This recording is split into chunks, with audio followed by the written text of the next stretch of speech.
ಸ್ನೇಹಿತರೆ, big boss Kannada season 13ನೇ ಅಗ್ನಿ ಪರೀಕ್ಷೆ ವೇದಿಕೆಯಲ್ಲಿ ಜೂರಿ ವಿನಯ್ ಗೌಡ ಸ್ಪರ್ಧಿ ಶ್ರೇಯಸ್ ಎಂಬುವವರಿಗೆ ಟಾಸ್ಕ್ ವೇಳೆ ಗೆಟ್ ಔಟ್ ಎಂದಿದ್ದಾರೆ. ಇದಕ್ಕೆ ಶ್ರೇಯಸ್ ಕೂಡ ತಮ್ಮದೇ ಸ್ಟೈಲ್ನಲ್ಲಿ ರಿಯಾಕ್ಟ್ ಮಾಡಿದ್ದಾರೆ. ಸದ್ಯ ಈ ವಿಡಿಯೋ ಸೋಷಿಯಲ್ ಮೀಡಿಯಾದಲ್ಲಿ ಸಿಕ್ಕಾಪಟ್ಟೆ ವೈರಲ್ ಆಗಿದೆ ಹಾಗೂ ವಿನಯ್ ಗೌಡ ಅವರ ಸುತ್ತಮುತ್ತಷ್ಟು ಟ್ರೋಲ್ಗಳು ಹರಿದಾಡ್ತಾ ಇದೆ. ಬಿಗ್ ಬಾಸ್ ಕನ್ನಡ ಸೀಸನ್ 13ರ ಅಗ್ನಿ ಪರೀಕ್ಷೆ ವೇದಿಕೆಯಲ್ಲಿ ಸದ್ಯ ಹೈಡ್ರಾಮಾ ನಡೆದಿದೆ. ಜೂರಿ ಸ್ಥಾನದಲ್ಲಿದ್ದ ವಿನಯ್ ಗೌಡ ಸ್ಪರ್ಧಿ ಶ್ರೇಯಸ್ ಅವರಿಗೆ ಟಾಸ್ಕ್ ವೇಳೆ ಗೆಟ್ ಔಟ್ ಎಂದು ಗದರಿದ್ದು, ಅದಕ್ಕೆ ಶ್ರೇಯಸ್ ಕೂಡ ತಮ್ಮದೇ ಶೈಲಿಯಲ್ಲಿ ಟಾಂಗ್ ಕೊಟ್ಟು ವೇದಿಕೆಯನ್ನು ನಿರ್ಗಮಿಸಿದ್ದಾರೆ. ಈ ಘಟನೆಯ ವಿಡಿಯೋ ಸೋಷಿಯಲ್ ಮೀಡಿಯಾದಲ್ಲಿ ವೈರಲ್ ಆಗುತ್ತಿದ್ದು, ವಿನಯ್ ಗೌಡ ಅವರ ನಡವಳಿಕೆ ವಿರುದ್ಧ ನೆಟ್ಟಿಗರು ಹಾಗೂ ಟ್ರೋಲಿಗರು ಮುಗಿಬಿದ್ದಿದ್ದಾರೆ.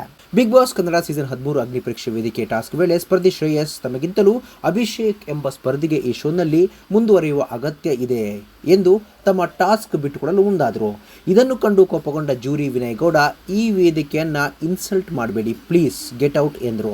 ಈ ನಡವಳಿಕೆಯನ್ನು ನೆಟ್ಟಿಗರು ಟೀಕಿಸಿದ್ದು, ತೀರ್ಪುಗಾರರಾಗಿ ವಿನಯ್ ಅವರು ಮತ್ತಷ್ಟು ಸಂಯಮದಿಂದ ವರ್ತಿಸಬೇಕಿತ್ತು ಎಂದು ಅಭಿಪ್ರಾಯಪಟ್ಟಿದ್ದಾರೆ.